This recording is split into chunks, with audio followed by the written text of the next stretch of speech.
ज़ारा बेटी, ये निकाहनामा है। इस पर दस्तखत करने से पहले इसे अच्छी तरह से पढ़ लीजिए।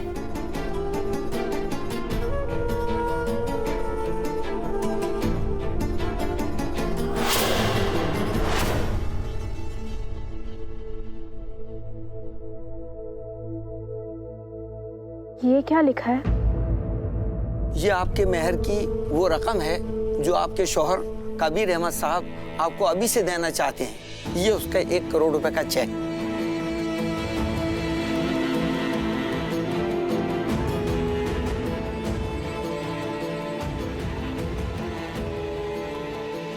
ओह, तो ये सब कुछ पहले से ही तय है।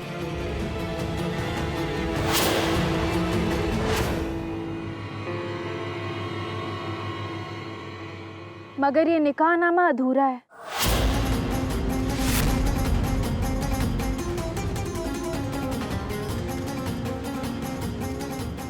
वो जो दे रहे हैं वो इसमें लिखा है, मगर हमारे अब्बा जो दहेज दे रहे हैं वो इसमें क्यों नहीं लिखा?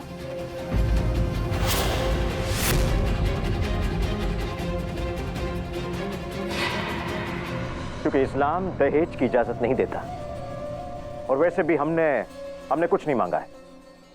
अल्लाह का दिया सब कुछ है हमारे पास। काजी साहब जो कुछ भी दे रहे हैं वो उनकी मर्जी है, उनकी खुशी है। 1 करोड़ मेहर हमने भी नहीं मांगा था। वो आप अपनी खुशी से दे रहे हैं।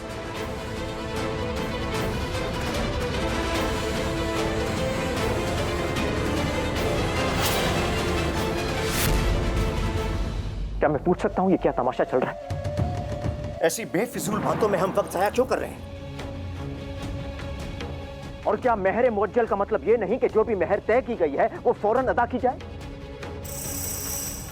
क्या ये इस्लाम का हिस्सा नहीं है काजी साहब? यकीनन शहबाज साहब, यकीनन मेहर इस्लाम का हिस्सा है, मगर जो कुछ भी हमारी बेटी ज़ारा कह रही है वो भी तो। जो कुछ भी ज़ारा बेटी कह रही है न तो वो गलत है और न ही इस्लाम के खिलाफ है। निकाह इस्लाम में एक कॉन्ट्रैक्ट होता है, और आप तो जानते हैं कि कॉन्ट्रैक्ट में दोनों तरफ की बातें लिखना जरूरी होता है। अलबत्ता अगर आपने अपनी बेटी को शादी में तोहफे के तौर पर कुछ दिया है तो, और अगर उसकी लिस्ट आपके पास मौजूद है तो निकाहनामे के साथ लगा दीजिए उसे।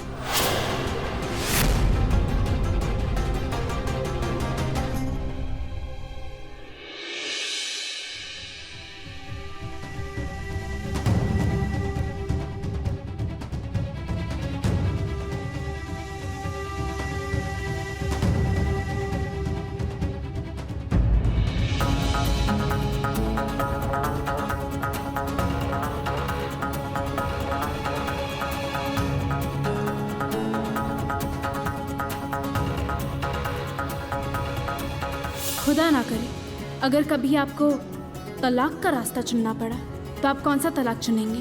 3 तलाक। हम तुम्हारी कोई साजिश पूरी नहीं होने देंगे कबीर। पीर साहब, अगर आपकी इजाज़त हो तो हम निकाहनामा से एक बात निकलवाना चाहते हैं। हाँ हाँ बोलिए ना बेटी। खुदा ना करे अगर हमारे बीच कभी तलाक की नौबत आती है तो वो तलाक की बिद्दत नहीं होगी।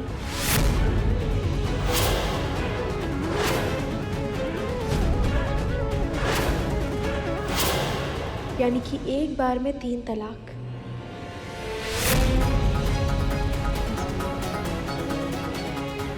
ज़ारा बेटा, ये तुम क्या कह रही हो? हम वही बोल रहे हैं अम्मा जो सच है। ये भी लिख लीजिए।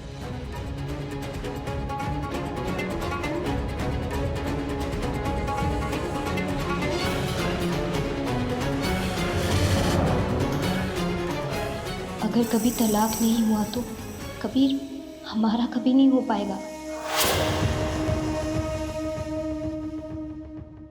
मगर पीर साहब, ज़ारा बेटी गलत नहीं कह रही है शहबाज अहमद।